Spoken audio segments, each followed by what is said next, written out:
আমি অনি আজকের what I eat in a day ব্লগটা এখানেই স্টার্ট করছি। Welcome back to my channel. So let's see কী আজকে আছে। প্রথমেই ইলিশ মাছগুলোকে ভালো করে ধুয়ে নিয়েছি, তাতে লবণ হলুদ মাখিয়ে নিচ্ছি।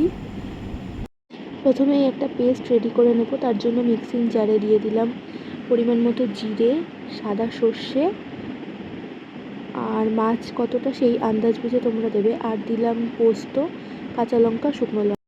এরপর এই মশলাটা যেটা পেস্ট করলাম সেটাকে দিয়ে দেবো মাছে, আর তার সাথে দেবো হচ্ছে ফেটিয়ে নেওয়া টক দই।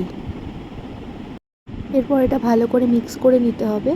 তারপর ভালো করে মশলাটা মিক্স করা হয়ে গেলে দিয়ে দেবো মাস্টার্ড অয়েল। এই মাস্টার্ড অয়েলটা ফরচুনের, যেটা আমি প্রাইজ হিসেবে পেয়েছি একটা ফরচুন ক্যাম্পেইনে পার্টিসিপেট করে।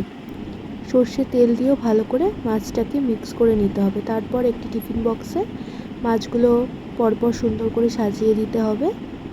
সুন্দর করে সাজিয়ে দেওয়ার পর মাছটা যে মেখেছিলাম সেই মশলার গ্রেভিটা সেটা উপর থেকে দিয়ে দিতে হবে। ভালো করে মশলাগুলো দিয়ে দেওয়ার পর একটু চেরা কাঁচা পাকা লঙ্কা আর যেই বাটিটায় মাছটা মেখেছিলাম সেটা ধুয়ে কিছু জল দিয়ে দিলাম মাছের গ্রেভিটার জন্য, আর ওপর থেকে আরও একটু সর্ষের তেল দিয়ে ব্যাস টিফিন বক্সের ঢাকা বন্ধ করে দেব। এবার মাছটাকে ভাপিয়ে নিলেই রেডি হয়ে যাবে। কড়াইতে জল গরম করতে দিয়ে তার মধ্যে টিফিন বক্সটা দিয়ে একটা নোড়া দিয়ে চেপে দিয়ে দিয়েছি।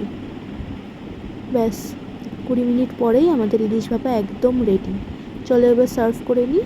গরম গরম ভাত, আর আজকের মেনুতে ছিল তার সাথে উচ্ছে ভাজা আর ইলিশ মাছের তেল, যেটা নুন হলুদ আর কাঁচা লঙ্কা দিয়ে ভাজা ছিল, আর তার সাথে ছিল শাপলার চচ্চড়ি, আর আজকের শো স্টপার ইলিশ ভাপা। সেটা তো অবশ্যই রাখতেই হবে, বলো? এটাই তো আজকের খাওয়ার মূল আকর্ষণ আমাদের। So tata.